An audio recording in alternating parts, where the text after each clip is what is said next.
very good evening. A very good evening to you, and thank you very much for joining us on this edition of Spectrum Extra, coming to you live on Radio 1 FM 90. My name is Kenneth Lukwagandason, your host. Today being a Friday, we review the major events of the week. We'll be looking at the mini cabinet reshuffle that was announced by President Yoweri Museveni yesterday. Almost the bigger number of the people who were in the old cabinet actually bounced back. We are only seeing a new 6 faces in that new cabinet that he announced. But also, there is also the much talked about appointment of General Muhoozi Kainerugaba as Chief of Defense Forces. There has been speculation and excitement among a section of NRM supporters who thought he would run for presidency in 2026. Is this likely to change? What exactly is going on? The cabinet has remained the same, almost 6 new faces. We have Dr. Kenneth Omona, formerly the Principal Private Secretary to the President, who becomes the State Minister in charge of Northern Uganda. Sironko District Woman MP Florence Nambozo Wamala is the new State Minister in charge of Karamoja Affairs. National Female Youth MP Fiona Nyamtoro is the new State Minister in charge of Minerals. Balam Barugahara is the new State Minister for Youth and Children Affairs. And General Wilson Mbasu Mbadi, who has been the Chief of Defense Forces, is the new State Minister for Trade after being dropped from the position of CDF. Dr. Mary Goret Kitutu and Agnes Nandutu were all sacked from their Karamoja dockets.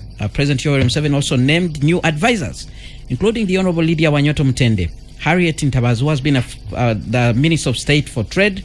Grace Freedom Queen Chwinyi, formerly State Minister for Northern Uganda, is now also an advisor. Vincent Sempija, former Minister of Defense, is also an advisor in that particular regard. But the President says their respective areas of advice will be announced later. We also have a new Principal Private Secretary, Asio Omaswa, who replaces Dr. Kenneth Omona, like I already said, who has been moved to the docket of a State Minister in charge of Northern Uganda. Is this a cabinet that delivers? What could be the message behind this cabinet? We'll also be looking at the Dokolo by-election results. Ms. Sarah Aguti of the Uganda People's Congress emerged winner in that by-election, which was conducted yesterday. According to the Uganda Electoral Commission, she beat 5 other candidates in the by-election, including daughter of the late Cecilia Ogwal, whose demise prompted this by-election. She garnered 23,044 votes, with the runner-up being from the NRM party, who only managed 14,001 votes. The election, according to observers, was largely peaceful. There was only one incident where people said they had found a vehicle with some pre-ticked ballot papers, and the number plates of that vehicle had been sort of dusted. You know, they had put a lot of dust on it, so to say. UPC has won back-to-back by-elections in Lango region, and according to their party leader, Jimmy Akena, they intend to rejuvenate the party and capture all the seats in their past stronghold. There's a time when UPC was everywhere, like their slogan says. We'll be looking at that issue to understand more from these results. Then we have the latest on the alleged parliamentary expenditure scandal. Now, this week, we saw the actors behind this exhibition, Dr. Spire Sentongo, reporting that his life was in danger after receiving information that he was allegedly being targeted. Now, human rights defenders have condemned the threats and intimidation directed at the organizers of this exhibition. Also in the week, we saw the leader of opposition, Joel Sanyukatv, formally writing to the IGG, asking her to invoke her powers and investigate the issues that were brought forth by this exhibition.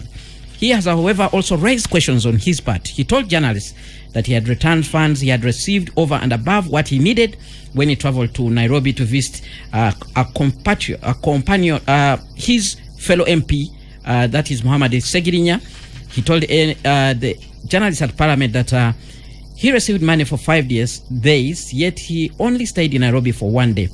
A letter has since surfaced that indicates that Senyonyi had actually asked for funding from Parliament for 5 days. He's yet to comment on this letter, which some people say could be forgery. So we'll be trying to understand how this matter is likely to end. Are we likely to see the IGG actually jumping in there to carry out an investigation? I have a panel of 3 today. Ambassador Simon Mulongo, governance and security expert, who did represent Bubulo East in Parliament, and he also served as the deputy envoy under the African Union mission in Somalia, AMISOM. Good evening, and thank you very much for joining us. Thank you so much. Thank you very much. Happy to be here once again. Thank you very much for making time to be with us. Honorable Stephen Mukitale Birawa, economist, political scientist, immediate former Blissa County MP, proponent of national dialogue. Honorable, thank you very much for joining us. After being away for 2 consecutive weeks. Thanks, Kenneth. Thanks, Radio 1 viewers and listeners, Spectrum Extra. Nice being back after 2 weeks, as Kenneth has said. But as I come back, I have a mix of happiness of the country being declared middle income, lower middle income, when at the same time we are dealing with very big challenges of entering a middle income as a country, but when you are not seeing the demographic transition, when you are not seeing the structural changes in terms of the economy, when you are not seeing the clearly seeing that there is a demographic dividend, that this very big young population, because my worry is at a population growth of about 3.4, 3.6%, you need about 12% GDP growth to say you maintain that well-being. So we have been declared, we congratulate the country, but in terms of Human Development Index tool, which those who have been talking about MDGs and SDGs we use, we have a very big job to do. And for me, I would really want us, as we celebrate, to just be a reminder that this should be translated to the pro-people, pro-poor, in terms of the public goods, in terms of social services, in terms of citizenship. All right. Also in studio, Council Gawaya Tegule, veteran journalist, lawyer, and economist with the Daily Monitor. Good evening, and thank you very much for joining us, Council Gawaya Tegule. Good evening, Kenneth. Good evening, everyone listening in. We're happy to be here, and just taking, I'm happy to be with Bwana Mlongo and the Bwana Arise and Shine fame, Honorable Mchitale is happy. National dialogue. He prefers national dialogue. Yes, I'm happy to be here with both of them. People who I really think should be in Parliament. But again, to also how our population thinks, unfortunately. But I'm happy to see them here. I have a lot of respect for each of them. I think in their own right, each is a wonderful politician, wonderful philosopher and activist. But on the middle income issue, for me, I don't like propaganda, generally speaking. When we talk about middle income, we need to get serious as a country. Like the Honorable rightly says, we don't see this in the people. I mean, it is one thing to have statistics. It's another thing to feel the statistics, to feel I am part of the equation. I feel I'm middle income. I'm getting the benefits of middle income. And this country looks like a middle income country. I think we need to get serious as a country. Chuck the propaganda and let's get onto the real stuff. Let's work and make this country a better place. All right. Yesterday there was a mini cabinet reshuffle, probably the team that could lead us to middle income. Cabinet is supposed to help the president to implement the agenda that he promised Ugandans when he was being re-elected. Now, let's begin by looking at this cabinet, and I'll begin with you, Honorable Kitale Birawa, to give us your insights about this mini reshuffle. Did you expect it? Did it take you by surprise? Honorable Mulongo would start, but me too. I thought Honorable I congratulate. I don't want to tell the listeners what was happening. I want to congratulate. So let's continue. I want to congratulate all those who have. The council should have started. All those who have come into cabinet. We want to thank those who have served and are no longer on the list. Because one mistake we have in this country, when somebody is appointed, they say they are falling into things. Now that's where the problem starts from. Now when they start real eating, then you start complaining. So I think we should from the beginning know that an appointment is about serving the people, and I'm talking about servant leadership. It should be a sacrifice that you have an assignment to the population. Of course, in Bunyoro, we can still breathe a bit and say, yes, we still have the Minister of Finance, we still have the Prime Minister, Right Honorable Majigere, as Bunyoro. Whether that translates in improving livelihood in Bunyoro, that's a debate of another day. But at least we still appear on the map of Uganda, even without Bunyoro University, because the other time they were blaming Honorable Matiaka Saija. The president said, you are the Minister of Finance. I gave Matiaka Minister of Finance. So people have been saying, Matiaka Saija, where is the university? Now we have even the Prime Minister. So my Right Honorable Prime Minister is under pressure in Bunyoro because he's the Prime Minister, as the Minister of Finance. As they were presenting the budget last week, the Bunyoro University is still missing. So I think, what am I trying to say? At the point I'm emphasizing before I talk about the names, is that we now know having a Bunyoro Affairs Ministry without budget, without programs, without addressing the real issues of the people does not help. But as I said, in the culture, as a son of a head teacher, an Anglican atita, a Rotarian, I still congratulate everybody, even when I know the task before them is not very easy. But interestingly, now, first of all, when the president retains 95%, I think, of the cabinet, I think the intentions he appointed them, according to him, he meets the intentions. Because we are saying, so if the I don't want to use I don't know whether I'm using the literary meaning or whatever. The timing is that we are going for elections. Registers are being updated. Electoral Commission gave a roadmap long ago. So if that is a team which the president, according to him, is what will deliver another political election victory, then Majigere is doing a good job and the VP is doing a good job, and that could be the reason why.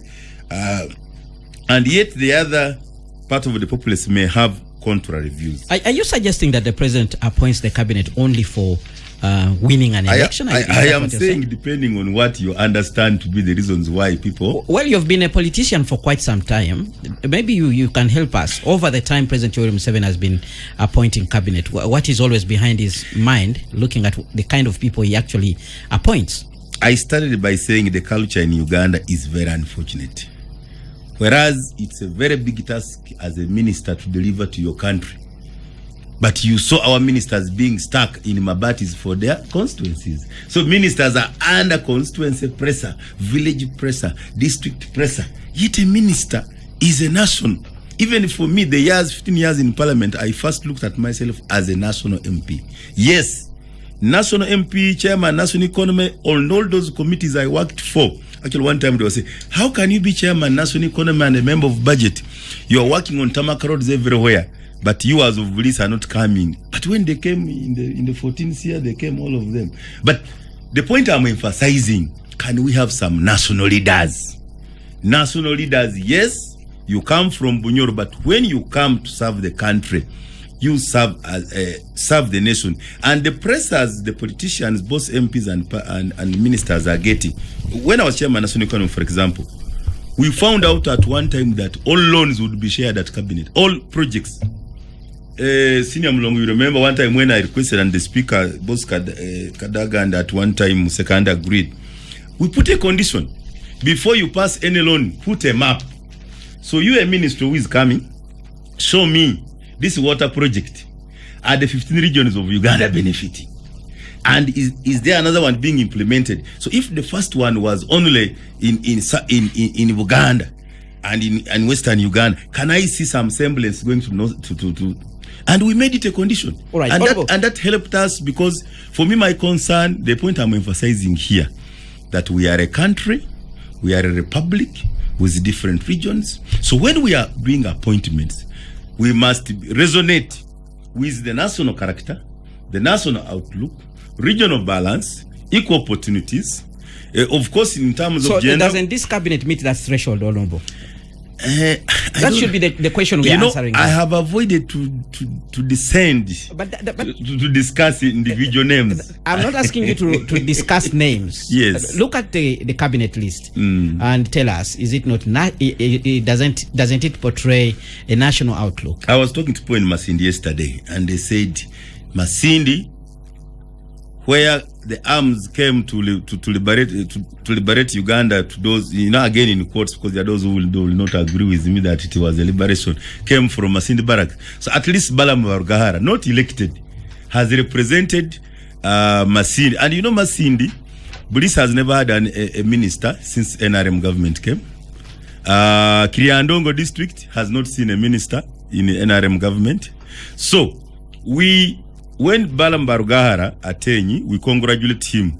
The three region, the greater Masindi, Kenneth, as you know, is now represented by at least Dr. Balaam Barugahara, though not elected, but coming from the background. And that's the other point I want to talk about. That but you see, Honorable Mukitali, PLOU has shown, yes. As a leader who is looking at the national angle of this country, it will be really very unfortunate for you to discuss Balaam as somebody who is representing Masindi.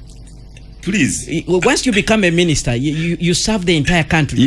That's why I'm asking, does this cabinet represent the country the way you were saying? The point I am saying, without Balaam Barugahara in the cabinet, Masindi, Kiriandonga and Bulisa has no minister. That's the point I was making. So it depends on how you interpret it. Hoima was telling me that without an ex-officio, Madame Mugasa, Masindi, Hoima also doesn't have an elected.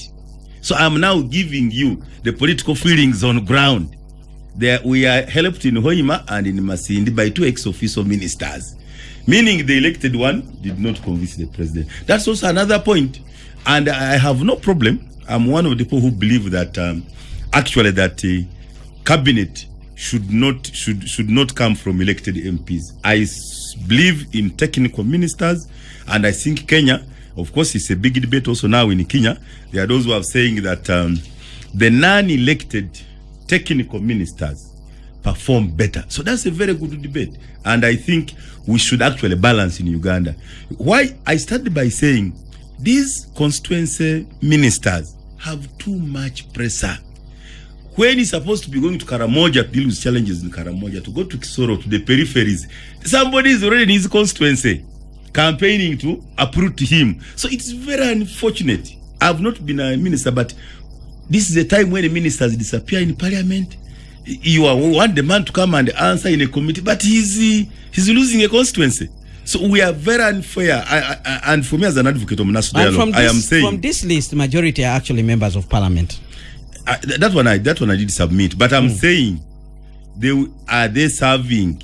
Does a constituency elected MP service delivery at a national level as an incumbent non-elected would serve if I have a full-time minister who doesn't have this pressure that you have to take some mabati, you have to do some burials, that you have to do pay some school fees. I think as an advocate of national dialogue, I would advocate this is one area we need to look into. And I was ending by saying what we also saw in this cabinet reshuffle, that PLOU is the force to reckon with. That PLOU has delivered people who earlier would not have come in cabinet. At least. How sure are you about that? I mean, these people that have been appointed were already known to President Yoweri Museveni. If you suggest that it's only PLOU that has brought them to the fore, when most of them are actually elected members, somebody may not understand you. Almost 3 years ago, when the last cabinet was announced, a lot of at least of the few new faces, you cannot claim that PLOU is not a force to reckon with. All right, Spectrum Extra on Radio 1 FM 90. Let's go for a break now. When we return, we'll hear the views of the Honorable Simon Mulongo and Mr. Gawaya Tegule, who are also here in studio as we continue reviewing the major events of the week. Specific focus on the cabinet reshuffle that was announced by President Yoweri Museveni last evening. Stay tuned, Radio 1 FM 90. We continue after this break. Spectrum Extra, Fridays 7 to 9 p.m. on Radio 1 FM 90. Spectrum Extra, Fridays 7 to 9 p.m. on Radio 1 FM 90. Well, thank you so much for staying with us on Spectrum Extra, live on Radio 1 FM 90, broadcasting from the Central Building in the heart of our city, Kampala. We are live on our website, which is www.radio1fm90.com. You click on the icon with the word Listen Live. We are live on DSTV audio channel 897. On Star Times, our audio channel is 97. You can also listen to us via the different radio listening apps, which can be obtained from the Google stores with your smartphone. Download any, look for Radio 1 FM 90, and as long as you have an internet connection, you should be able to listen to us. Share with us your views via the WhatsApp line 0703 090 090, and the guests in studio will respond to you. We are reviewing major events of the week, and we are looking at the mini cabinet reshuffle. My guest, Ambassador Simon Mulongo, governance and security expert, who did represent Bubulo East in Parliament. I'm actually told he will be running again in 2026, and he did serve as deputy envoy under the African Union mission in Somalia. Also in studio, the Honorable Stephen Talabirawa, economist and political scientist, immediate former Lisa County MP, proponent of national dialogue, and Miss Council Gawaya Tegule, veteran journalist, lawyer, columnist with the Daily Monitor. Now, let's hear the views of Ambassador Simon Mulongo on this cabinet reshuffle. What is your take? What do you read from it? Thank you so much. I appreciate my colleague, the Honorable Mkitare's very passionate and strong points. To me, this cabinet is a mini reshuffle. It's a mini one because the majority of the cabinet members withheld their positions, and congratulations to them. They retained their position. Yeah, they retained their positions. Thank you. So I congratulate them for retaining their positions. But I also want to congratulate and thank my colleagues, particularly from Mogishu, the Honorable Dr. Mary Kitutu Goreti, and the Honorable Agnes Nandutu, for having really contributed a lot in terms of serving this country in their respective portfolios. I know they remain very honorable members who are representing their communities, and hopefully they will come off the hook of the DPP's net, because that's one of the areas they have to fight their way out.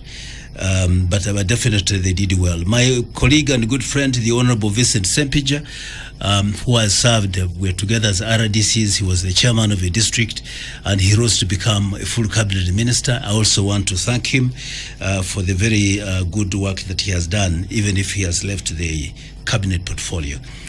And then, of course, there are those others who have changed their positions, like the Honorable Dr. Omona, a very good friend and colleague in the House, with whom we worked, and he's been having a very hot seat of being a very close and very important person, helping to run the diary and also helping the principal in managing the affairs of the country. That's a very challenging job, and I congratulate him for getting to cabinet, and this time around now to be served by those who are next to the big man. And of course, I want to also thank our president for appointing our youthful colleague Balam for really shooting into the cabinet. I mean, that is quite unique. This is a gentleman who is very humble and very outgoing in terms of being very social, and so we find him in the cabinet. That's very, very unique. And then I also want to thank my sister, Florence Nambozo Omala, for really making it into cabinet. At least we have one Minister of State. There are two Obama servers, but in the new phase we have the Minister of State for Karamoja now coming in as Honorable Nambozo. The other one being? The other one being Museveni Gidudu. You have Gidudu. Yes. You have John Mulimba. Mulimba is from Samia. Is from Samia. Yes. All right. He's from Samia. What of course. Magode Kuya is from the Teso of Tororo. Oh, I thought that was the Greater Bugishu region. He's outside of Bugishu, but in terms of association, he has lived and done a lot of work with us in Mali. All right. So that makes him that. But I also want to congratulate the Minister of Defense, the Honorable Both, with whom we've had quite some good history. So really, I want to congratulate all those who have made it in terms of promotion, who have come into cabinet, but also to thank those who have left cabinet for the good work done, the Honorable Ntawazi and so on. Of course, I cannot forget my sister, the Honorable Wanyoto, who is now a senior presidential advisor. So these are really good for us, because as Bamasaba, we now have a very senior presidential advisor, and then we have the new Minister of State. Now, what has made the Bamasaba a little cold, and this changes, that we don't have a cabinet minister, a full cabinet minister, because the Honorable Kidudu having left, and there is no replacement at that level, then we have no senior cabinet minister in the whole region of Masabaland. So that the docket she was in has actually been given to a Karamojong, Peter Lokeris. She's not been given a Karamojong. It has been given to Honorable Peter Lokeris, who comes from Karamoja. But you can't take it away from him. Yeah, well, I take it away because it is not true that he's just a Karamojong. He's the honorable colleague who comes from Karamoja and who has taken up that docket. And I hope it goes well with those people who have sentiments that they want somebody from their area to serve that region. Now, back to the basic things about, forming government is very difficult. Because with the time you find that you must plus this minus that religion, and then you find a denomination, then sub-denomination, then made a tribe, and then a sub-tribe. And you talk about Masindi, you have about 25 different tribes that are very major. Let alone some other 30 that are there, smaller ones. So whom are you going to appoint? To police the Banyoro, then the Baruli will be unhappy. Then you appoint a Muruli, and then the Chope will be unhappy. Then you appoint the Bagungus, especially the Bagungus, who think they have been a minority forever. And all this is complicated for the president.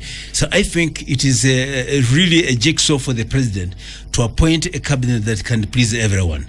That's a very difficult job. Well, Honorable Simon Mlongo, I would ask you a question there and say, should the president be appointing people to please the population, or he should be appointing people who are going to work and deliver the services that those people want, so that they should be better and happier? Exactly. That's a fantastic question. So don't we lose the point when we start lowering the jigsaw I'm talking about is trying to balance the interests. In most of our developing countries' interests, we tend to retreat into our ethnic community dockets, and that's where we think we derive the security of tenure. That's where we derive our satisfaction. We don't want to see somebody who is a minister of education tending to a school in Chigezi, or tending to a school in Gulu, when actually comes from Central. And that happens a lot, and that's why you explained there isn't a trend of voting in central Uganda, when people tended to vote for somebody because he's a Muganda and comes from Buganda, and his appointment to cabinet is that he's a Muganda president, his deputy is a Muganda, his head of the law must be a Muganda, this kind of stuff. I mean, this country has deteriorated to that. But the whole thing is that those are experimentalists outside. Being inside government is a huge. You must, but in other words, the criteria. The criteria here. You're interfering with my time. Not every voter. The criteria for appointing a minister is about tribe, sub-tribe, religion, sub-religion, geographical area, sub-geographical area, which makes it very intricate. And that's why when we criticize the president, we better do so, but modestly, because it is a tall order. And that explains perhaps the swollen numbers of cabinet ministers, which was smaller than this, and so on. So to me, I don't envy his job to say that wherever he goes, he must promise people a cabinet position, he must promise people a district, so people tend to pull left, center, and right, and that has its distortions, but also its satisfaction. So for this matter, I want to say that to me, it is a big challenge. Let's appreciate the way it is. Let's see how best we can benefit out of that. And to me, following your question, is to urge that cabinet ministers must live beyond their own areas of origin. They should be seen to act beyond those areas of origin. They must transcend their religious affiliations. They must act openly and clearly in a manner that shows that they are for everybody, because we don't have a minister for defense, for example, who comes from Tororo. If I come from Barara, if I come from West Nile, I need his services as much as the people of Tororo do. So for that matter, they should try their best to serve nationally. And that's very important, so that we can minimize on these other tendencies, which my colleague Mukhtari is saying. For us in Bunyoro, in Hoima, in Masindi, we feel we've been left. For us as Bagungu, we've been left, so that they don't have those kind of feelings. All right, let's move on and hear from Mr. Gawaya Tegule. Mr. Gawaya Tegule, you're reading of this cabinet list, the mini reshuffle that occurred. I hope it doesn't bring in legal perspectives to it, but please. No, there is not much legality to talk about here. Thank you, Kenneth, and thank you, my colleagues. I think it's unfortunate that we've been having such a discussion, because it's a sign of backwardness of the country. You know, the problem we have with the NRM government is that they have set their benchmark so low, that, you know, all Museveni says is, before we came to power, we had 1,000 kilometers of tarmac roads. Now we have 10,000 this. You know, which is a fact. Yeah, which is a fact. But you know, it's like telling, it's like when a one-eyed man comes and brags among the blind. You know, for me, these people can't see. For me, at least with my one eye, I can see, so I'm much better than they are. Isn't that true also? Yes, but I find it very deplorable, because it means we are lowering our standards. I mean, we have sunk so low that the best benchmark we have is the days of 40 years ago, when it was a different world, and that's all he benchmarks. I would want to see the president, if he had come to power and says, guys, I'm now president, and in the next 20 years, I want us to be better than South Africa. That would have been ambition.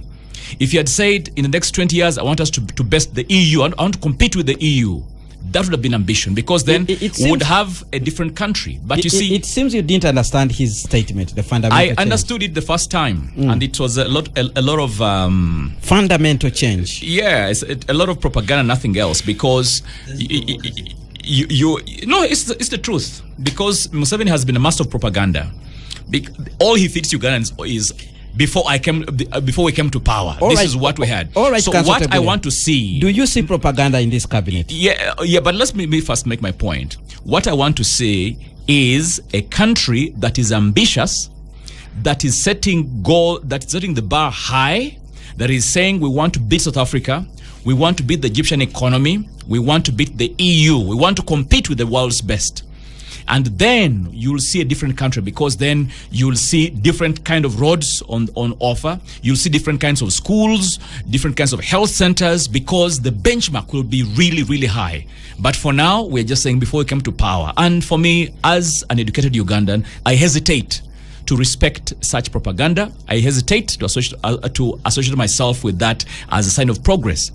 Now, secondly, about this cabinet, they have dropped my good friend Agnes Nandutu, my fellow journalist. They have dropped Madame Kitutu. And I'm wondering why. Because Amos Lugolobi, who is also implicated in the Anshid scandal, is still part of cabinet. Because the other people that were associated with this particular scandal, including the vice president, the prime minister, and Matia Kasaija, your man, and several other ministers are still in cabinet. So if you're saying you're dropping ministers because of the Anshid scandal, then drop everybody who was associated with this particular scandal. If not, then we question. Because this is, these are public offices. We pay our taxes. We expect whoever is deploying people to have respect for our taxes as our taxpayers, and respect the Constitution, and do things in tandem with our aspirations as a country. You just can't do things anyhow, and you can't explain them. So if you're dropping Nandutu and Kitutu, maybe those two are more states. Drop the vice president, drop the prime minister, drop the finance minister, drop Amos Lugolobi, and everybody else who was associated with this particular scandal. All right, let's look at this particular scandal. If you think that's the reason why they they were dropped. First of all, I mean, if that's the reason. Kitutu and your colleague Nandutu were the ones in charge of the docket, Karamoja affairs. And from the stories we have heard and from the explanation given by these people who received the other ministers whom you say are implicated, they were simply saying, these colleagues of ours told us there were iron sheets available for distribution. So the two were the gatekeepers. So they opened the gates and everybody went in to get the iron sheets. So maybe they are more culpable than the others. You see, what happens in civilized places is that in such an instance, everybody who's associated with that particular scandal needs to step down. They need to stay after. They should not be even they should not have waited for a cabinet reshuffle. They should have stepped down in the first place. But because we're in a country where, like Honorable Mukitale said, we say wood has fallen into things, we think, oh, this is my chance to eat, I'm going nowhere. But in civilized places, all those people who touched those iron sheets, because they knew the truth, they knew that these were iron sheets meant for Karamoja. I mean, these guys know these things. I mean, these are members of cabinet. They know that they're iron sheets going to Karamoja. And then if I touch them, then I know what I'm doing. So I'm sure the vice president knew. I'm sure the Prime Minister knew. I'm sure Amos Logolobi knew. I'm sure everybody else knew. And they still decided to touch those iron sheets. They should have resigned even without waiting for cabinet reshuffle. So I think as a country, we are going low on standard. We need to rethink this. The other thing is that, this thing about, a minister from here, a minister from there, again, let us benchmark. When Trump is on his campaign, I do monitor. I'm pro-Trump, so I do monitor his campaigns. I mean, these civilized countries, you don't hear them saying, "I'm now going to Texas. Are you guys in Texas? I'm going to," how he speaks. I'm going to give you the portfolio, maybe for Secretary of State if I'm re-elected. It doesn't go around saying that. For me, I would like us to have a country where the cabinet positions are not a deal. I would agree with Honorable Mukitale that a cabinet, in other words, the executive and the legislature must be separated under the sacred doctrine of separation of powers, and that if you're an MP, then you cannot serve as a minister, so that we have a clear separation of powers. Because until we do that, we're going to have conflict of interest, we're going to have problems. So you're not efficient in cabinet, you're not efficient in the legislature. So there's a problem. So as a country, I think we need to rethink that. But also, I would want to suggest, with respect, that again, as a country, we need to raise the level of debate from saying how many ministers do we have to saying how many of our people are being educated this year, how many are being empowered, how many health centers have got medicine in them. I mean, let us discuss development. Let us excite the private sector. Let us see how is our trade moving. Instead of investing in cabinet, which is wasting real money, because you're increasing the size of government without increasing the size of the resource envelope. We should be discussing how do we excite the private sector so that we can have innovation, we can have production, we can have creativity. The economy grows and people are focusing more on production than on politics, because what you're saying today is that everybody wants to get into cabinet because you're falling into things. I think that is what the president in his earlier days used to call ideological bankruptcy. So I'm seeing ideological bankruptcy on the side of this administration, the Museveni administration, and I think as a country we need to rethink. Reduce the size of government, invest in the private sector, let people produce, let people go to produce in the sense of being engaged in productive activities and not in politics. Let us have trade going up, let us have innovation going up, and then you'll see a country developing. Because right now, what we're doing is really just fooling around and then being fed on propaganda that, Uganda is now the new this.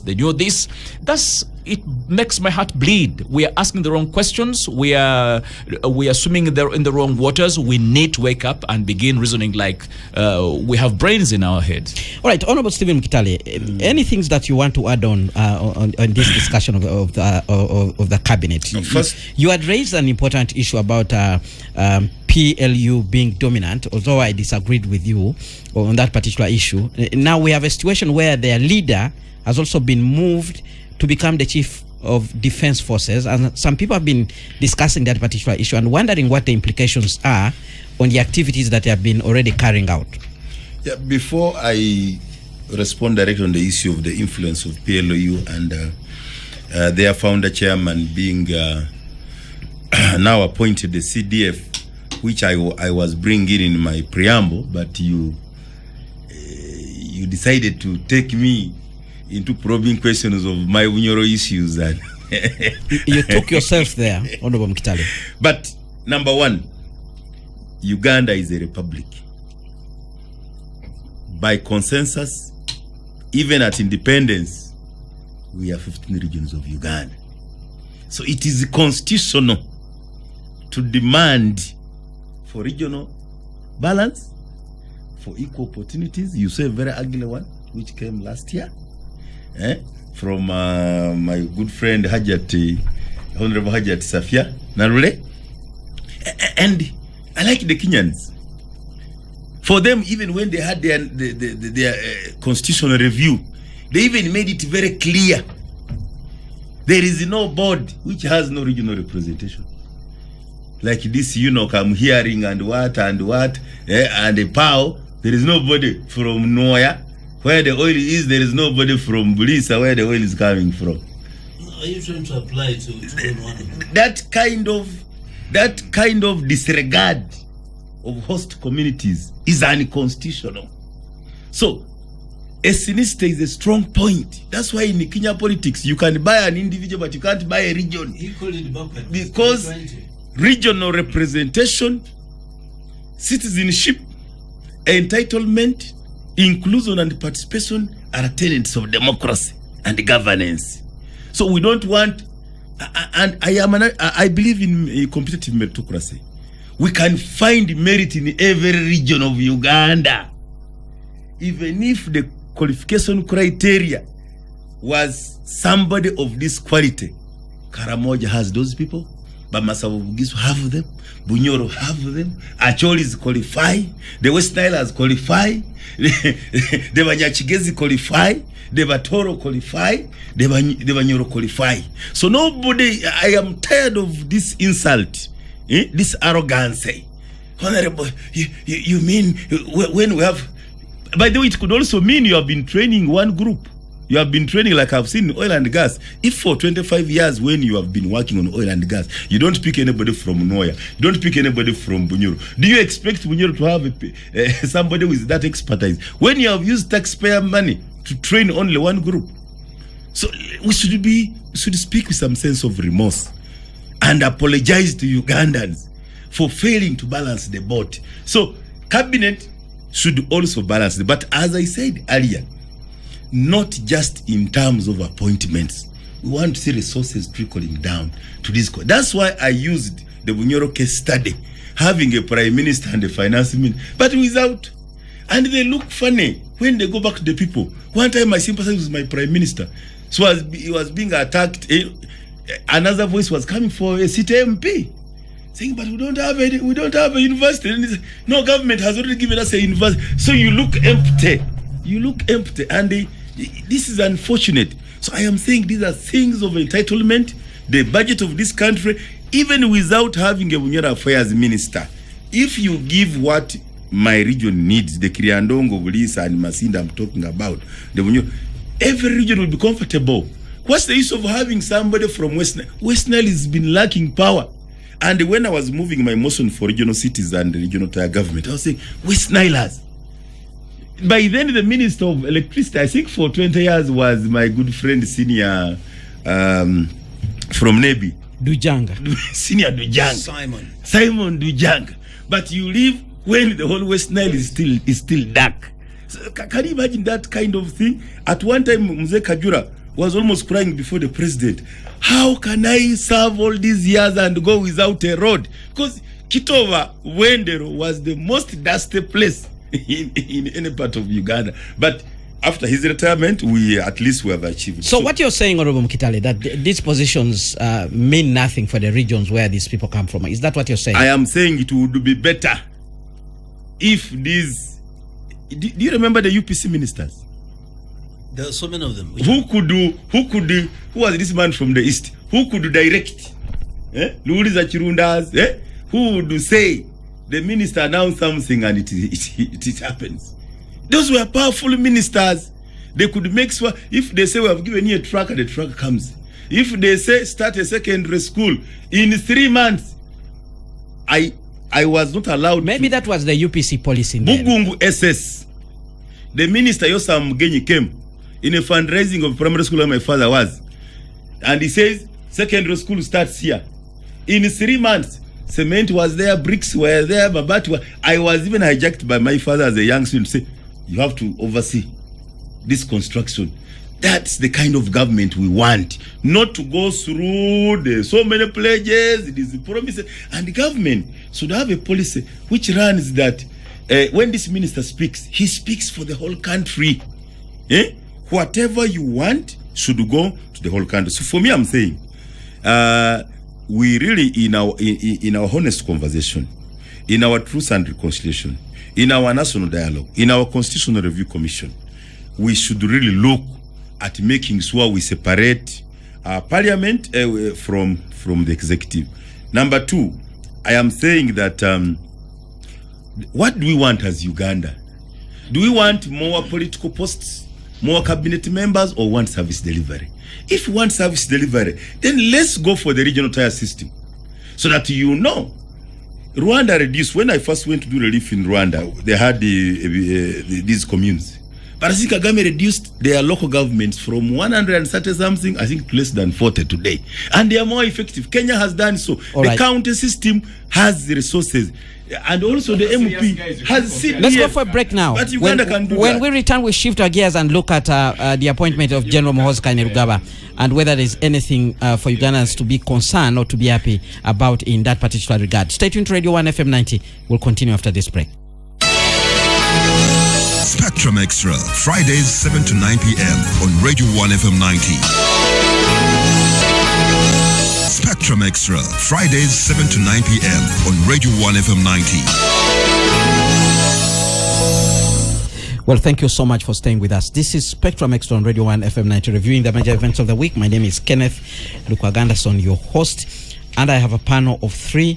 The Honorable Stephen Mtalebirawa, economist and political scientist, immediate former Lisa County MP, Council Gawaya Tegule, veteran journalist, lawyer and columnist with the Daily Monitor, Ambassador Simon Mulongo, governance and security expert.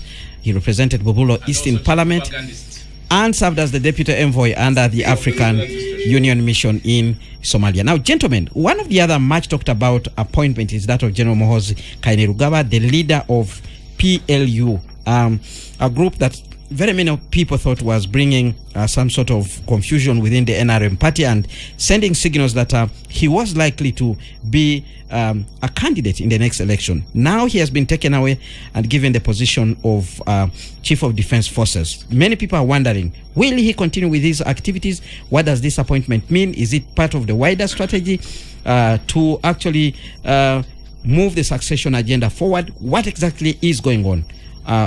Ambassador Simon Mulongo, what's your reading of this appointment? Thank you. But I think I just want to say something about some of the remarks made by my colleagues, Councillor Tegula and my friend Mukhtari Honorable.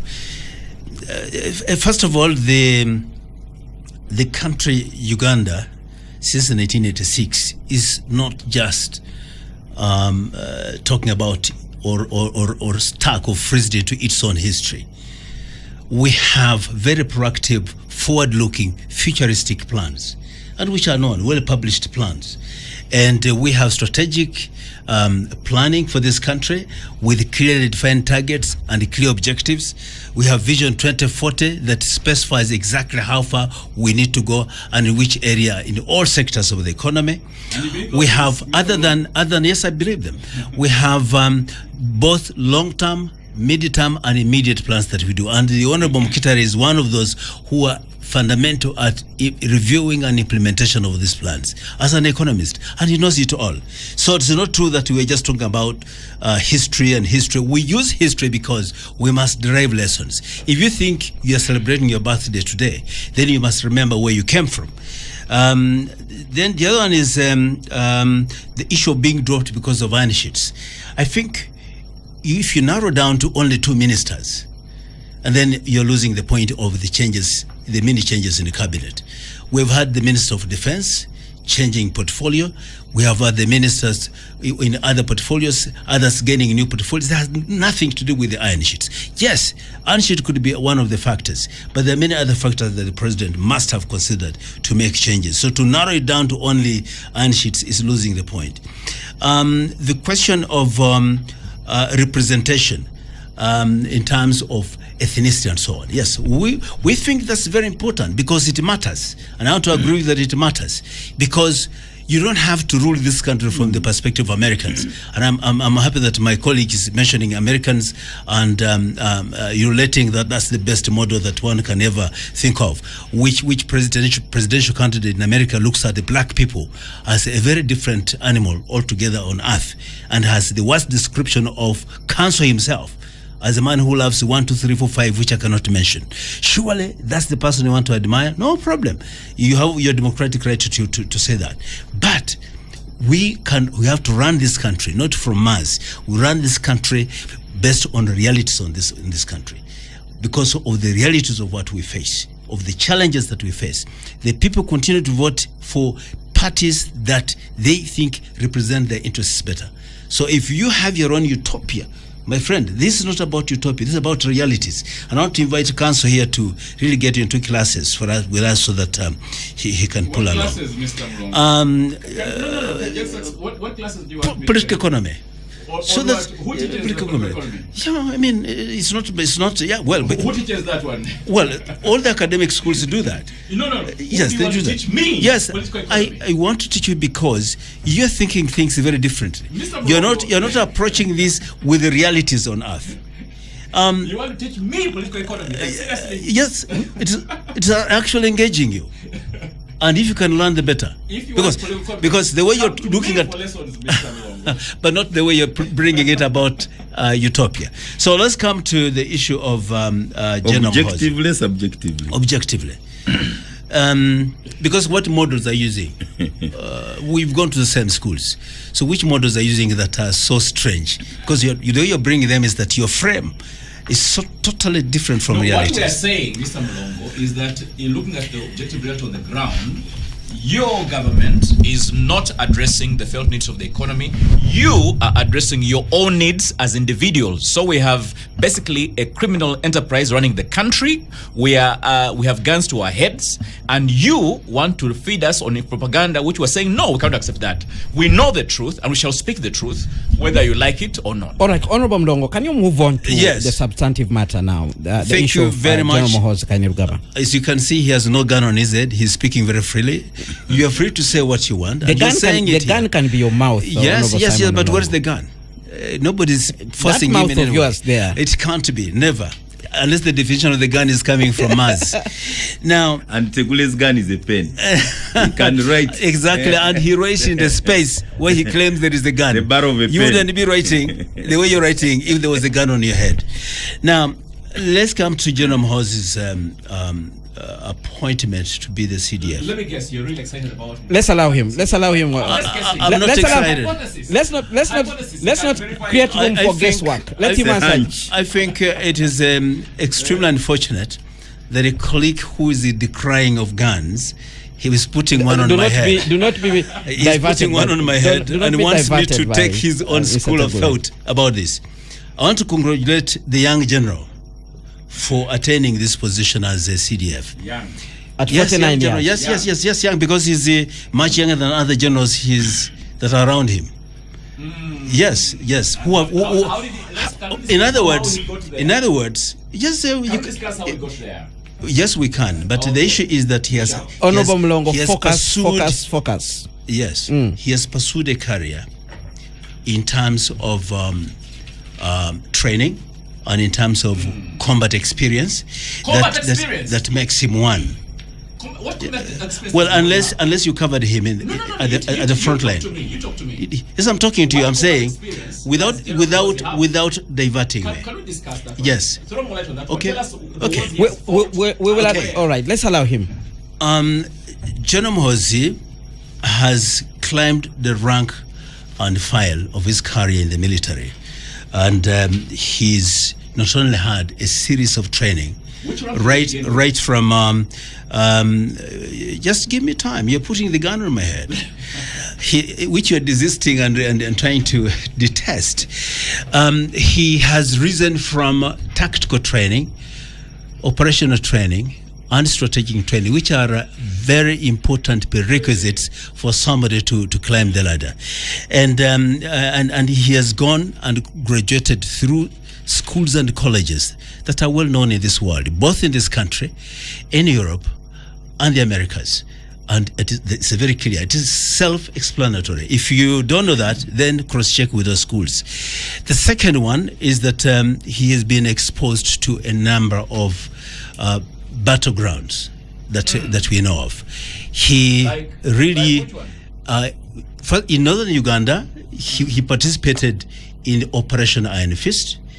And it's not just in northern Uganda. Can you just please? Yes, I don't know what you call it by a front. What do you call a front? A front can be anywhere from where you stage your operations. I was in northern Uganda. Yes. So, yeah, but you did not see everything. To find out when was Muhoozi in northern And Uganda? other than that, he also participated in the anti-LRA campaign in northeastern DRC. And the Central African Republic. Later on in Central African Republic. General Muhoozi also participated in the war in Somalia against the Al-Shabaab. And in fact, he operated in remote areas of Somalia, and he came up with certain tactical strategies that enabled us to change our approach to fighting the Al-Shabaab in Somalia. Like which one? And because of that, really, you want me to go in those details? Yes. If you may not agree with me, but I'm telling you, these are facts, because I have been to Somalia myself, and I've been there when he also came there a number of times. So I'm speaking from the point of knowledge. So, not just in a nutshell, Honorable Mlongo. Yes. So I think that General Muhoozi deserves his appointment. And let's not, I know people are looking at him from only one perspective. He's the son of the president, and he's this and that. And to me, I want to look, and I want to say that if we're going to look at merit, as the Honorable Mukhtari has been saying, then this merit makes him to deserve the appointment. Now, whether he's going to politic or not politic, I don't want to anticipate. Because what am I going to say? That he has not given me his plan that is going to carry out politicking when he becomes the CDF. What I know that is the CDF, and he has worked so much before before this appointment. You remember, he was the Land Forces Commander. And before he left, and he became a presidential advisor. So really, to me, to say that to question his credentials is very unfortunate. And particularly by the critics who want to look at nothing but negative. Let's move on to Honorable Mkitale. Earlier today, the Minister of Defense spokesperson Felix Kulaija addressed the media, and one of the things they are crediting Muhoozi for is actually starting up the current Special Forces group, which they say is actually his brainchild. Honorable Mkitale, your take on the appointment of Muhoozi Kainerugaba? You see, for me, I come from a fishing background. We were also hunters before the colonialists took away our game meat. But I'm also a pastoralist. We have our own kind of weather focus. We have our own kind of weather focus. So for us, what's the weather saying? So for us, which barometer? For us, we can tell when it's going to rain and when it's not going to rain. You can. And we can tell which wind is going to come. So for me, I don't just look at the waves on the lake. I'm more interested in what is under the lake. The current. Under the current. Lake. So I started by telling you, when we were discussing cabinet, that one, we are getting this cabinet at a time when the country is alleged to have entered middle income, but devoid of the middle income in the population. And also, our challenges of the deficit in the public trust and legitimacy in as far as we have gone. And honorable, even the break, we had a very interesting one. We were saying, can you compare NRM cow with the UPCDC in terms of powers? when they were in office. And I think we still have a living testimony. My good friend Muse Professor Kamunti is still around. He was an extraordinary minister, envoy of that time. So that's the kind of power which is not at the president's level, at the but even the provinces of Amin. All right, Honorable Mkitale. Now on CDF. Hey, please. You know, do you want us to discuss Muhoozi Kainerugaba, the CDF, the son of the president, or the PLU chairman, the founder of PLU? First of all, congratulations to the CDF. By the way, CDF Muhoozi is not a young man. Next year is celebrating 50 years. And I think the generation of CDF. What is the definition of a young man? By constitution. Honorable Mkitale, continue with your submission. Okay. Continue with your submission. A young man stops at 35. Honorable Mkitale, continue with your submission. In my church, in my culture, youth. And the young man is not a youth. I'm saying General Muhoozi is at 50. After retiring the generals like Tinyefunza, even at 60, my father. Can I make my point? You are protected. Ambassador. You are protected. You know, I'm a diplomat who has not worked in any, has not been deployed in any diplomacy. But for him, he has been. This is a diplomatic exchange. Yes. Diplomatic intercourse. Diplomatic exchange. Now, I'm building a point that in the last 3 years, a lot of generals have been retired. Those who went to the bush, those who came in immediately after government came in, those who joined, they joined at the roundabout in Natete when government was falling, and those who joined Mayombo, the group of Mayombo and Mujira, our colleagues at campus, they also recruited very many. But a lot of these guys have been retired. In early 84, about 84. Yeah, those guys who joined 84, but when they came back, from the bush, they joined us in Makerere. They completed with us 91, the Mayombo Mujira group, as we call it. A lot of them are retiring. So there is a new generation, which, because earlier for us, we used to know at campus, it was General Saleh who was the lead recruiting person. When we were at campus, it was Mayombo and the group who were recruiting. And I think even the army spokesman Kulaije will agree with me, because I know those who joined. Some of us did not join, but we helped people to join. So there is a generation thing. Now, whether you plan succession and transition or not, it's going to happen. This is the point I want to make. It is biological, and that's why I'm emphasizing the age. So for us, me now, my generation, we are beyond 55. We should start accepting that there are younger people who are coming. Now, the debate should be the modus operandi, how they are coming, which direction are they taking the country. For me, that's what I would want to hear. But I have no energy, and I cannot waste citizens' time and our listeners to start questioning. Transition is happening, succession is happening. I wish it was more organized.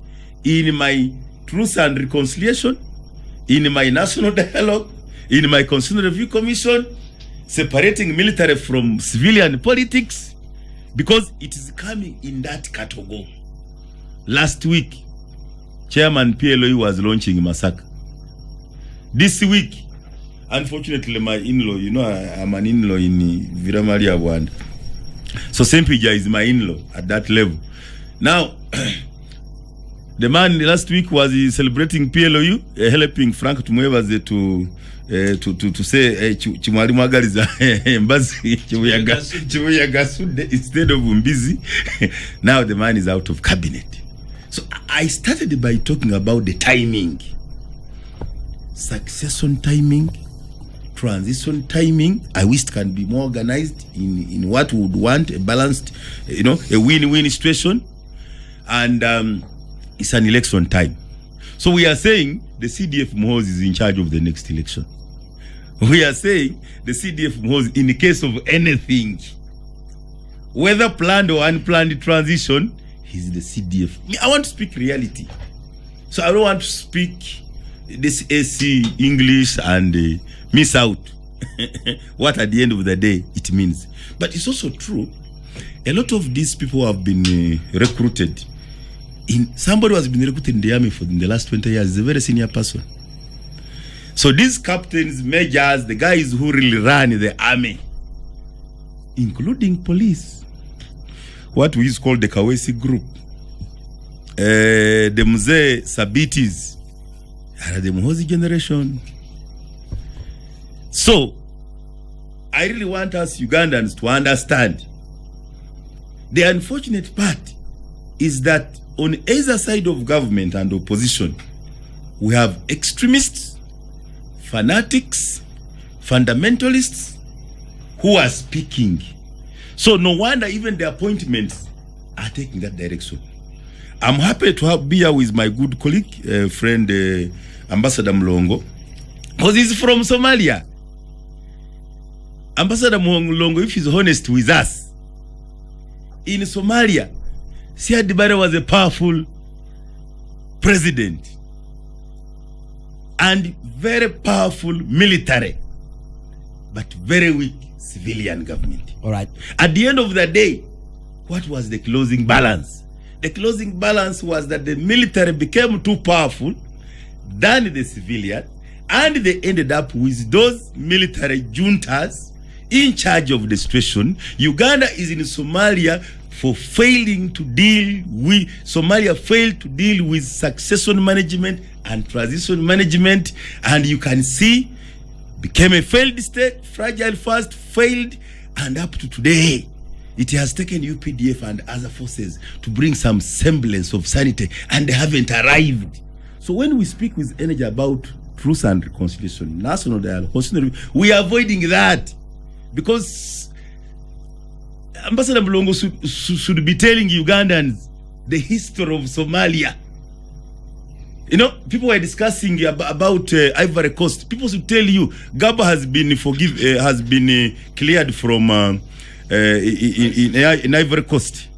But find out Emperor Hufebwanyi, how powerful he was, and I see the trajectory the Uganda is. We are almost following the days of Mobutu, the days of Emperor Hufebwanyi, where a lot of streets were done, basilica was built, 4-lane roads in that place. But because of the conflict, for failing to manage the military, everything was lost. Even the ADB was removed. Failing to manage the military? I am saying, God forbid, we should not descend there. Okay, then I speak for national dialogue and truth and reconciliation because I see signs of degeneration. I see signs of descending. We came as NRA. We should remain UPDF and National Army. We should not descend again like we lost Uganda Army of Army, which we had a lot of expertise lost. We lost UNLA. Now, UPDF, we thought we had arrived. All right. Police, we thought we had arrived. All right.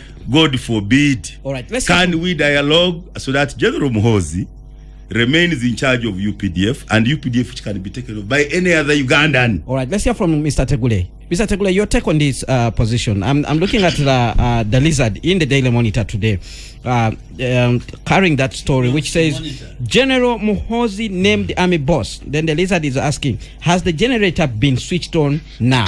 That's the question the Lizard is asking. The standby generator. Two things. One, I think there's a point I wanted to make on this reshuffle, that for a serious government, you do not reshuffle all the time. If you choose a government at the time you're beginning your term of office, you should be in civilized places. You usually see through. You maintain those guys up to the time you finish your term of office, that term. So if one moment there's a high turnover in terms of cabinet, then it means usually there's a problem somewhere.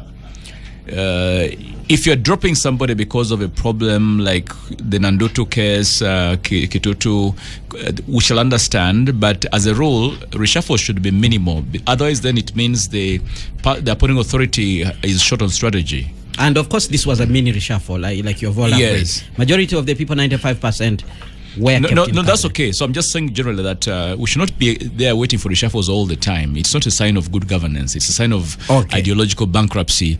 Like one should Mulongo's boss appoint puts a it. reliable team and stick with it. Stick to it. Otherwise, you don't know what you're doing. Having said that, I think the appointment of General Muhoozi is unfortunate. I'm really asking, does the president know what he's doing? I don't think so. Is he acting in national interest? I don't think so. I think he's acting in enlightened self-interest for himself as the president. I think he's acting to serve the interests of the small predatory elite that dominate the Ugandan government, the politics and the economy, to see how to preserve themselves in power at the expense of rule of law, at the expense of constitutionalism, at the expense of broader national strategy that can take this country forward. I do not think that Mr. Muhoozi has the wherewithal to be CDF. I think we're bastardizing the army. I think we are showing that the army doesn't really matter, because if the army is important, then you need to be careful who you appoint as chief of defense forces, and your lineup in the military must be sound. There must be certain quality to it that someone watches and says, yeah, this is very, very good. I do not think, with all respect, that Mr. Muhoozi ticks the boxes when it comes to the qualities of a chief of defense forces. I think this is an error strategy. I think this is a huge leap in the wrong direction.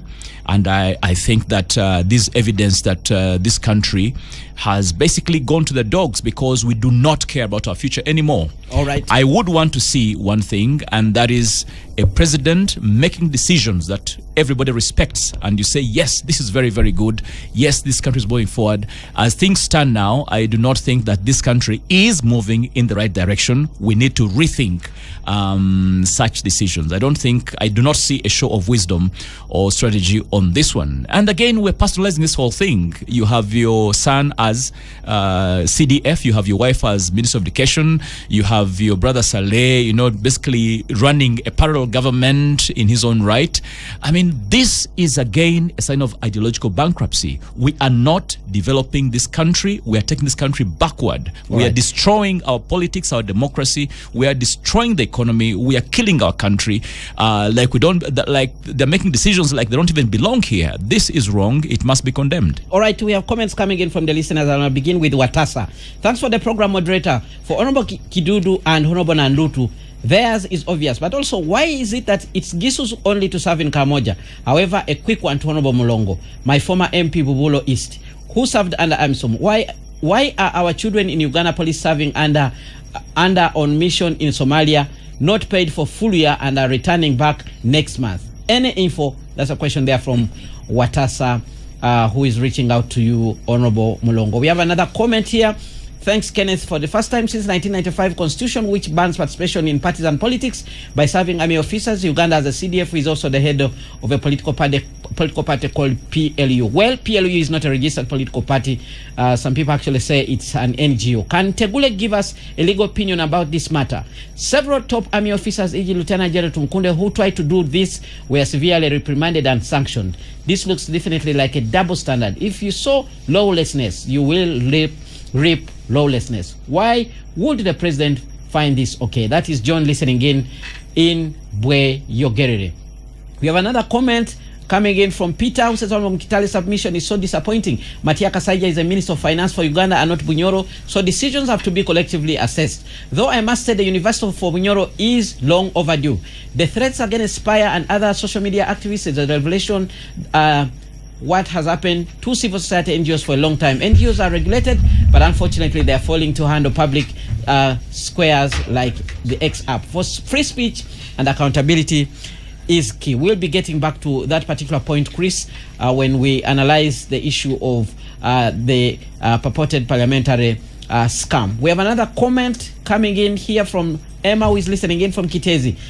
He says, Mr. Museveni has dismantled the PLOU by appointing the core mobilizers as ministers. I believe Muhoozi should have been the vice president so that he is directly in line of being Uganda's crown prince in waiting. Thanks for the show. That's a comment there from Emma listening in from Kitezi. Lastly, for now, we have another comment coming in from Kauma, who says, I disagree with Honorable Mukitale. Uganda is not a republic by consensus. Republicanism was forced on Uganda by UPC and imperialist conspiracy in 1966. It was motivated by anti-Uganda politics at the time. That is a comment there coming in from Kauma. At this point, we'll go for a break. When we return, I'll read out more comments that are coming in from the listeners, and you will respond to them, dear panelists, before we move on to our next topic. Stay tuned to Radio 1 FM 90. Spectrum Extra continues after this break. Spectrum Extra, Fridays 7 to 9 p.m. on Radio 1 FM 90. Spectrum Extra, Fridays 7 to 9 p.m. on Radio 1 FM 90. Well, thank you very much for staying with us on Spectrum Extra, live on Radio 1 FM 90, review of the major events of the week. I'm still sampling comments that are coming in from you, the listeners, and we continue with Joe, who says, how contradictory Gawaya Tegule can be. He's pro-Trump, that he's considered a clown across the globe, but criticizes Museveni for appointing people of low grade in his cabinet. And this is Joe. I hope it's not Sleepy Joe who is making this comment. And then we have another comment here That is a Sleepy Joe coming in from and Jamie Andy, who says, good evening, gentlemen. I congratulate the president upon his cabinet reshuffle. However, my view is that we should get rid of state ministers and maintain only cabinet ministers so as we can minimize on the cost of public administrations. And he says, thanks for the show. Andrew, the social worker, listening in from Kivuli there. We have another comment coming in from another listener here who did not leave a name behind. He said, today's discussion has wasted time. The CDF is also a presidential candidate. How will this work out? Well, he's not yet a presidential candidate because no one has been nominated yet according to the electoral calendar that we have. We have another comment. Good evening, Anderson. I want to ask Honorable Mlondo, what targets, objective, etc. is he talking about? Are you talking about patriotism of eating? Just focus on service delivery of the country. That's a comment from Andrew there. To you, Honorable Mlongo. Stephen Rising says, what has not been talked about, the ministers dropped, is that they were ex-officials. Mabati scandal, that is John listening in from Mbale. Well, Honorable Nandutu was not an ex-official. She's an elected member of parliament for Bududa district. Therefore, she was not an ex-official. At least that one I'm very clear about that. We have another comment. General Muhoozi has been nurtured right from childhood, and remember, he joined as an LDU, and for that I expect good out of him. That is Patrick Eriku, who is listening in here in Kampala. That is Kawala, a suburb of Kampala. Very quickly, gentlemen, those are the comments that we have got from the listeners. If we can respond to them very quickly as we continue with analyzing the major events of the week. And I'll begin with you, Honorable Mlongo, very quickly, because you have some direct questions coming to you. Thank you so much, I think, and thank you for the listeners for really speaking through to us and making very positive comments and questions. First is that the president is acting in his own self-interest. Of course, as any other government that is very serious, we have our national interests that are clearly articulated. We have our national vision that is well articulated. And we have also our foreign objectives that guide our foreign policy, whether defense or foreign affairs as a government. And the president determines the foreign interests based on the national interests. One is that he has to act in the specific best interests of this country in terms of security and stability of the country and also territorial integrity. So any action that he does about foreign activities must bear in mind that one. The appointment of cabinet and all other portfolios in line with the Constitution based on the guidelines that are developed from the practice and also the Constitution. The Constitution clearly spells out how the president should act. and also the other laws that passed by Parliament, by the people who are elected regularly, are the ones that guide the president in terms of his actions. So he has never acted ultra-viriously. So really, and he acts as a rational actor, and that makes it in the best interest of not just himself as a person, but and that's why he has to balance a number of issues. Whether yes, and that's why he has to balance in terms of regional, in terms of religion, in terms of that, depending on the forces at play in the country. The question that came in from Watasa was about the rumor, about the police. Now, the contingents that are deployed in our missions, whether UN or the AU missions like that of Artemis in Somalia, the emoluments have been shared by the international community in terms of who takes care of what payroll.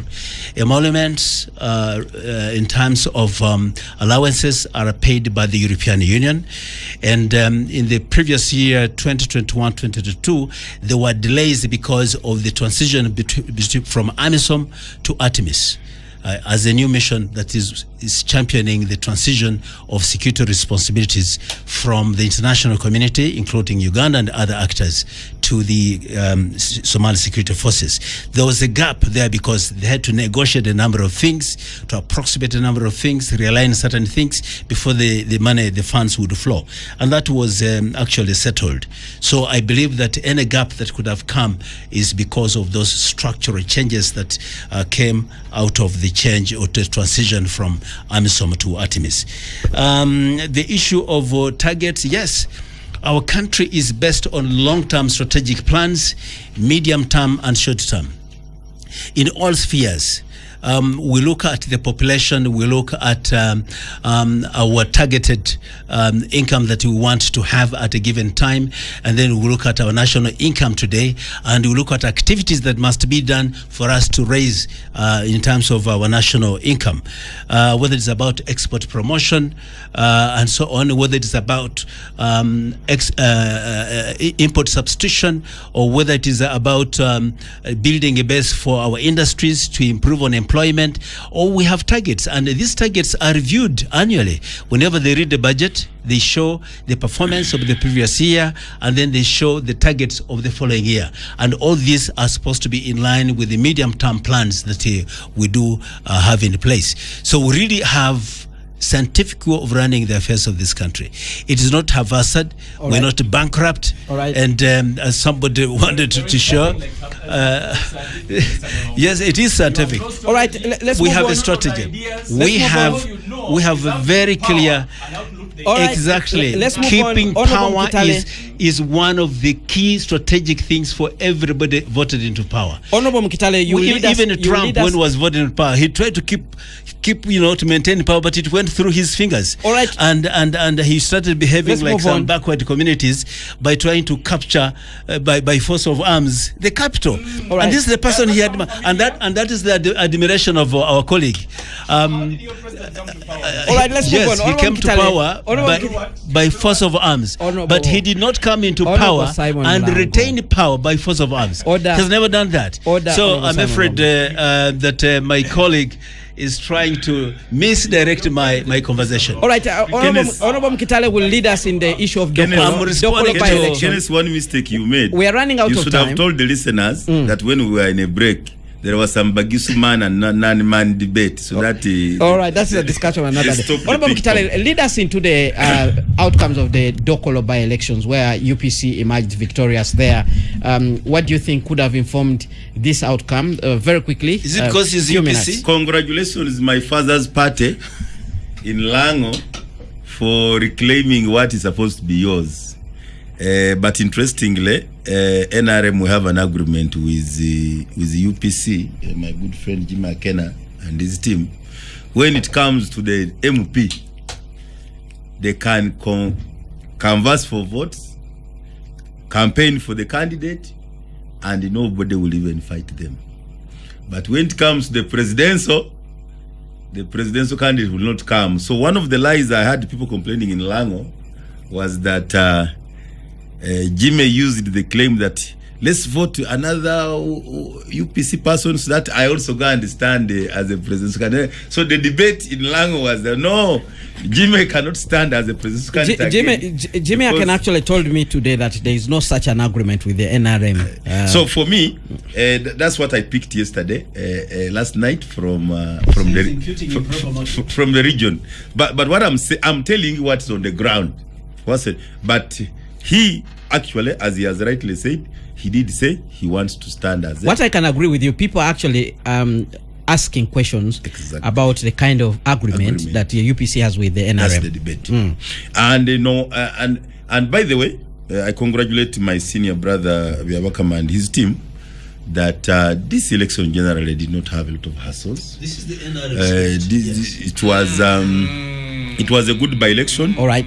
And also, the voters have defied what was becoming a culture, that a daughter and a son of the former sympathy votes. The sympathy vote has also been defied this time. So that's another. It was even defied in the previous by-election. But can I say that Lango, as I said last time, even the previous by-election, is known for presenting creme de la creme.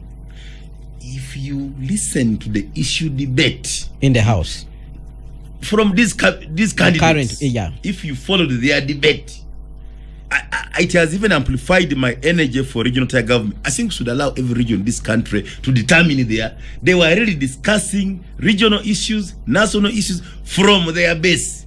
But it will be surprising, these PhD women, when they come to parliament, nobody will even understand this is a PhD. Her PhD will disappear, speak for 1 minute, then another one is presenting Zake and Kinyamatama debate. So we have people in every region, the 7, including the one who did finally pulled out. They were really creme de la creme. All right. And I think if we allowed to have regional governments, it would be very good that people can bring homemade solutions. Councillor Tegule, your views on I'm an advocate for region Article 170 of the Constitution. Councillor Tegule, your views on the outcomes of this by-election.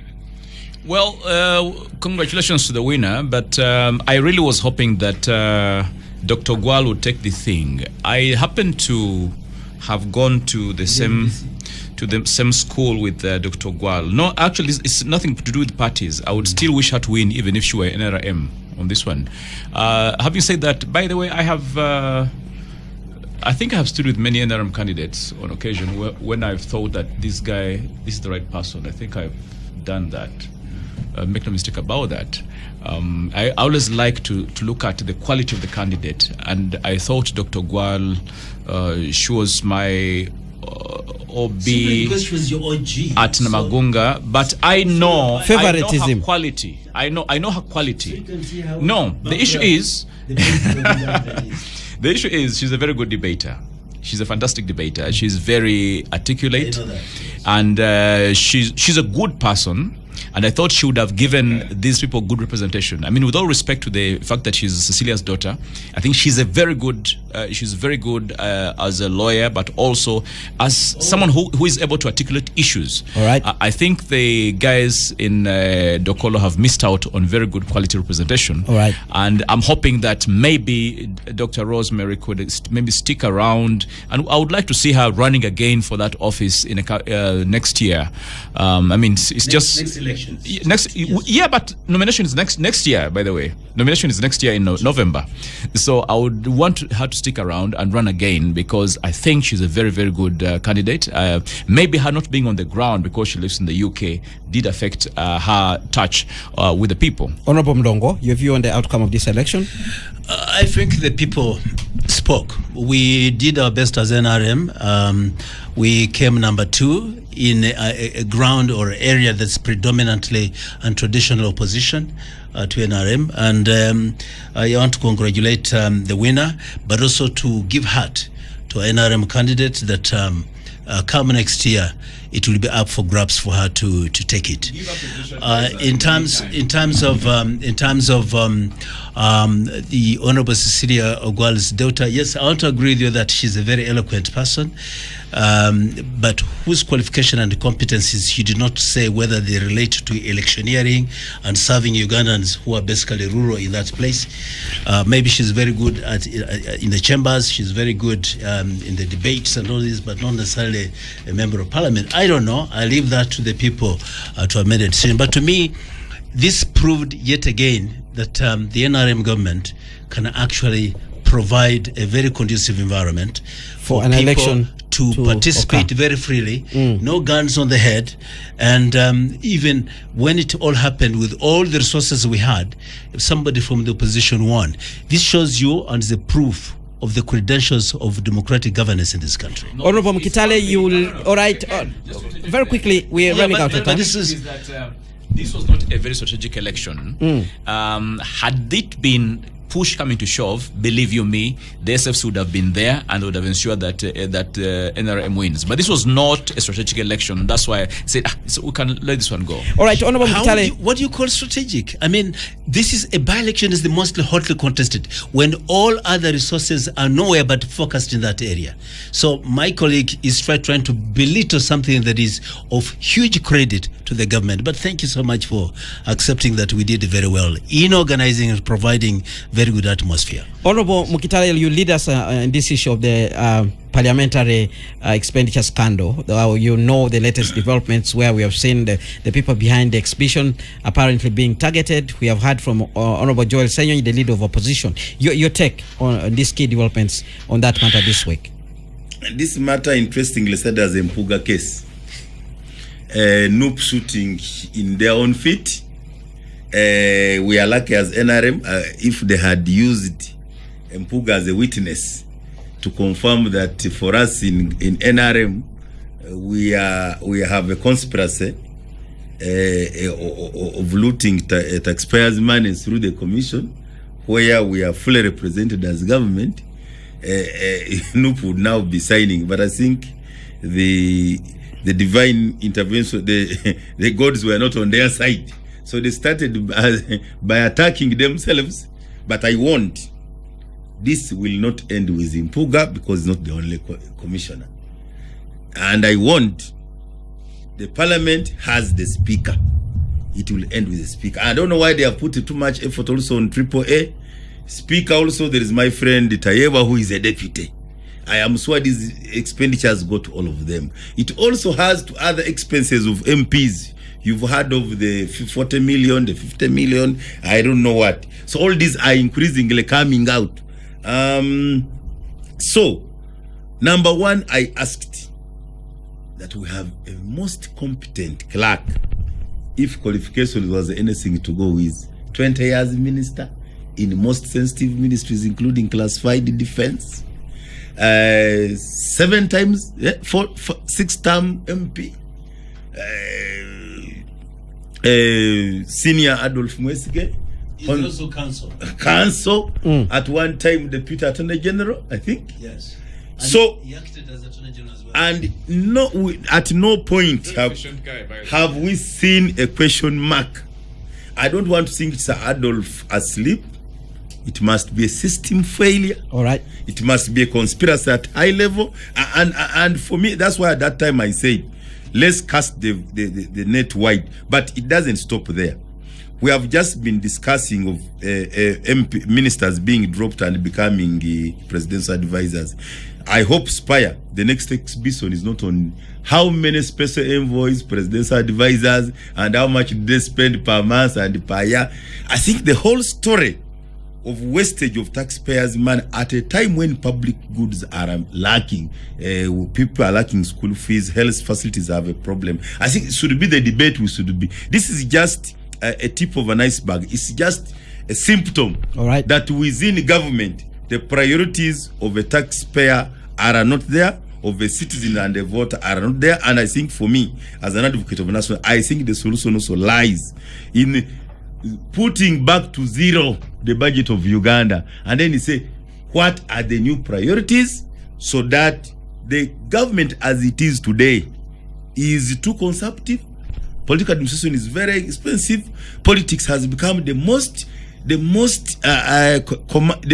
paying, the most profitable venture, and I think that is not good for a country. All right, we have a deficit in public trust. Citizens are getting very tired, and we don't want to reach that level where citizens say no, enough is enough. All right, Mr. Tegule, your take on this issue of the alleged parliamentary expenditure scandal, where we are now.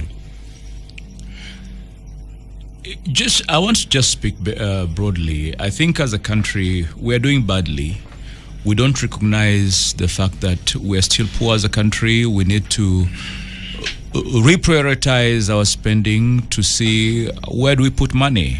I think the guys who get office, the Mulongos here, when they get there, they want to just have a day at the beach, literally, you and your friends.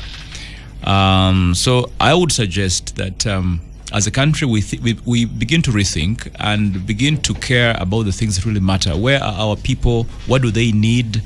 How can they be helped? I think we are led by people, these Mulongos here, who think only about themselves, and that's a problem. When you have people who have the resources, who command the resources, and all they think about is their welfare, then as a country you're doomed. And as Muntu wa Wansi, Muntu wa Bulijo, the Akinayahe, there is no hope at all. I think we need urgently to focus more on how best can we put people at the forefront and make sure that there is something for everybody. You want to be in a society where the system works for everyone, not just for a few people who, and that's why politics has become a do or die game, because they know that is where the money is. Let us make politics less attractive in the sense that people still have to work to earn money, not just to politic around win an election, then go and begin looting the state. I think we need, once again, to focus on the private sector. Make sure people learn the art of honest hard work, the art of sweating to make your own money. Be proud that you sweated and made money, not that you rigged an election, then you went there and began looting endlessly, because we cannot develop this country if that is what we're strategizing as the Mulongos and the Musevenis are doing for us. And then they say they have strategy. You don't have no strategy, Mr. Mulongo. All right, let's hear from Honorable Mulongo. The country. Honorable Mulongo, your take on this issue of the alleged parliamentary scandal? First of all, we should not condone any wrongdoing. If there are abuse of office or even funds that are meant to be directed to certain areas, we must condemn that. But at the same time, there has to be an approach, procedures and systems for doing it. It is not a point of just hearing one issue and then the whole country is dead.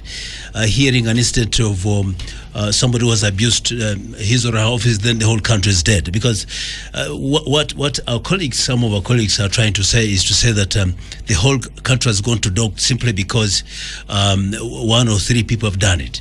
So having said that, I want to say that the noop that was playing Holly has come to be exposed, and even those who thought that they were much better than others, the opposition who think that they are better placed, they are much holier than others, it has been proved beyond reasonable doubt that they have a very big issue. So the arguments, it does not. And I'm saying, and I already stated that anybody who does wrong should not be condoned and should not be left to go scot-free. And I said that, having said that, we have to also agree to the fact that those who tend to criticize NRM, like my colleague here, tend to harp on things which they want to hide from certain realities, and once they're exposed, then they're as bad as anybody in the community. So I think whether it is opposition or those in government, we should unite and fight such vices that are wasting our resources, misdirecting the very targets that we wanted to attain, and we failed to reach them. All right. I'm afraid time is not on our side. So we have to thank you very much. But I think my brother Chigule has come to realize that he's not as clean anyway, like any other opposition people. But Ken, just and that we must work together. In a few seconds. Yes, my closing remark in a few seconds, Kenneth. Clearly, what we are seeing is that even the debate of whether we have national priorities, right? The lower middle income we are reported to enter includes the money being stolen. All right. We have to bring this discussion to an end. It doesn't make I sense. must thank you, my dear panelists, for making time to share with Ugandans today, and I must also thank the listeners who have been out there listening to us and also sharing the views that helped us to shape the discussion here in studio. Well, I've been your host, Kenneth Lukwago-Anderson, wishing you a fruitful weekend. Spectrum Extra on Radio 1 FM 90.